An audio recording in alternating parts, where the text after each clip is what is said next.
Hey everyone, DJ Ravine here, and yes, this is another DJ Ravine review video. It's been so long since I've made a video, but today it's all about the PioneerDJ DDJ-200 Bluetooth Smart Controller. Now you might be wondering, what the hell is a Bluetooth Smart Controller? Well, PioneerDJ has created this controller to appeal to the budget or the beginner DJ, and its main thing is that it doesn't need a laptop. It will run perfectly fine off Bluetooth connected to your phone. That means no wires. So we're going to be using Algorithms DJ to go through this review. Make sure you like, comment, and subscribe, and let's find out if this is worth the money.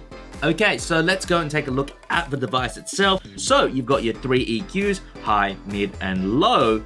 However, you might notice we are missing a gain knob. So the gain is controlled independently inside your DJ app. However, we do also have a filter, so you do get your low pass and your high pass filters. You do also get your 8 performance pads. The top ones here will let you do looping. It's got preset loop intervals, so like half beat, quarter beat. And the bottom 4 here are for your 4 hot cues. And of course, you got a lovely sync button right here. It also has something called transition effects. When you turn that on, it basically, instead of fading the volumes together, it will let you fade with filters, for example. Okay, let's take a look at the build quality of this unit. And I'll tell you now, it is basically exactly the same as any other PioneerDJ DDJ unit. The knobs feel exactly the same as you would find on any normal Pioneer mixer or controller. The jog wheels are quite smooth and they feel sturdy, no wobble or anything like that. However, they are smaller than the DDJ-400 ones. Up faders, cross fader, all that stuff feels exactly the same as the DDJ-400. The cue pads, they are not the MPC rubberized kind of pads, which is fine for this price range. It is very, very plasticky. However, for what you're paying for it, seriously, you cannot complain. This is £119. It is insane how much value they're packing into this thing for that kind of price range. Now, in terms of connections, there is literally only one USB. I'm not joking.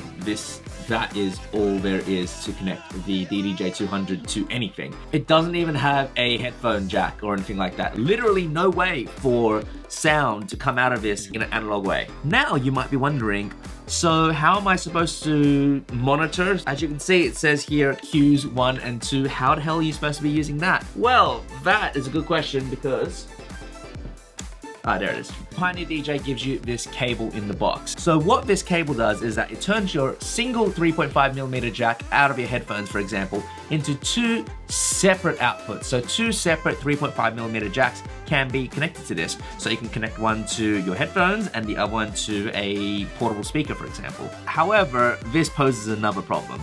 This means it turns this stereo output from your phone into 2 mono outputs, meaning that your headphones will monitor in mono, and also the sound coming out of your speaker will also be mono. Now, there are ways to get around this, and I'll show you later in this video.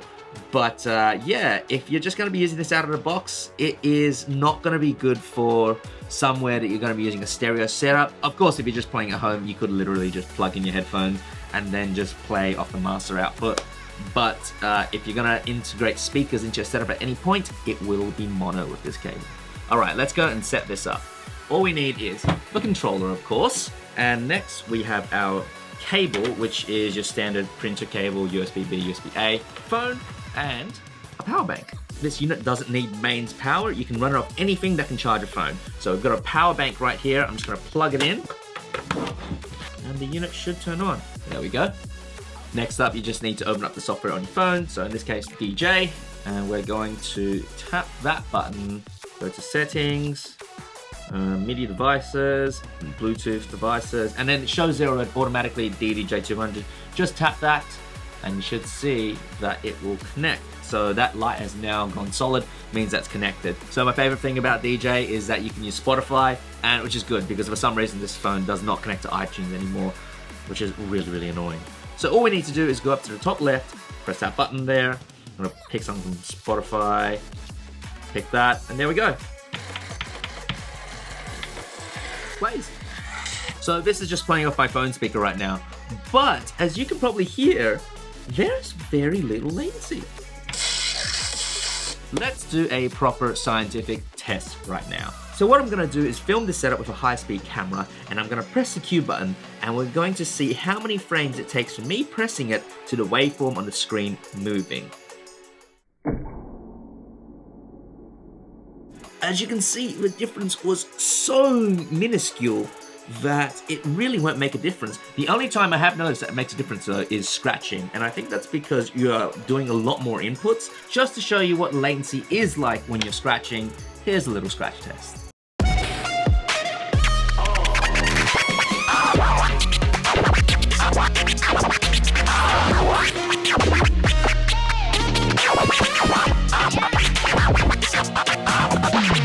So yes, there is definitely a little bit of latency when you're scratching, but I feel like that comes down to the fact that you're sending in so many signals at the same time that's overloading the Bluetooth data.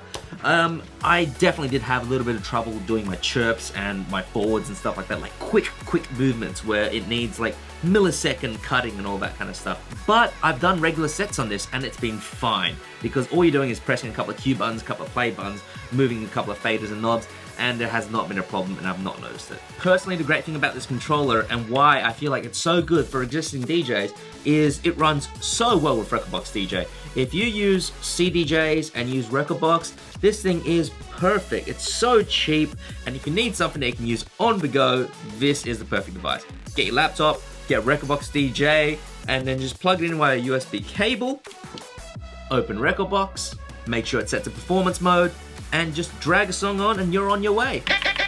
Now, of course, going back to the thing about not having headphone output, you can't monitor, you can't do any of that kind of stuff. So the way about getting around that, especially if you use a computer, is that you can use a sound card.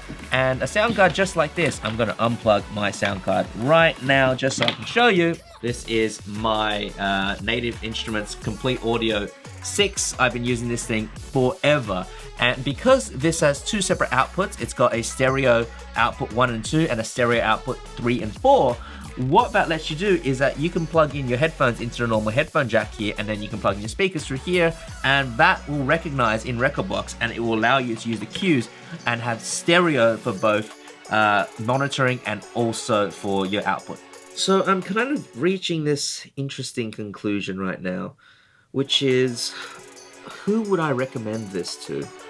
Personally, just because of how cheap it is, it's 119 pounds, I really would only recommend this to the budget-conscious DJ, like, or one that needs a really portable system, because it's perfect for that. It fits perfectly into a backpack. This is just a regular old backpack that I take with me to work and all that kind of stuff, and I bring around, and it fits perfectly in there, and it's so light. It weighs like half of what the DDJ-200 weighs, and that definitely won't fit into my backpack. Now, for people that really need a portable setup, I think it's perfect. I think it's a great unit, but for a beginner and you have a bit more money to spend, honestly, I would 100% go for the DDJ-200. The reason why, it is basically a spitting image of a CDJ setup. It's got all the stuff that you would find on a normal CDJ, the in-outs for the loops, effects section as well. This, for me, is for people that already know how to DJ and don't mind something that's a bit more cut down so that they can use and practice themselves. My fear is that somebody who uses this as a beginner is going to jump into a larger setup and still be a little bit confused. So unless you're really budget conscious and you really want something that you can take around portable, I wouldn't get this. I would get the DDJ-200. Anyways, thank you so much for watching that video. If you want to find out more about the DDJ-200, check that link down there. And if you want to find out more about Algorithm DJ, check it down there as well. Oh, excuse me. And I've also done a mix on the DDJ-200. Go and check that out down there as well. Make sure you like, comment, subscribe, and I will see... Hey!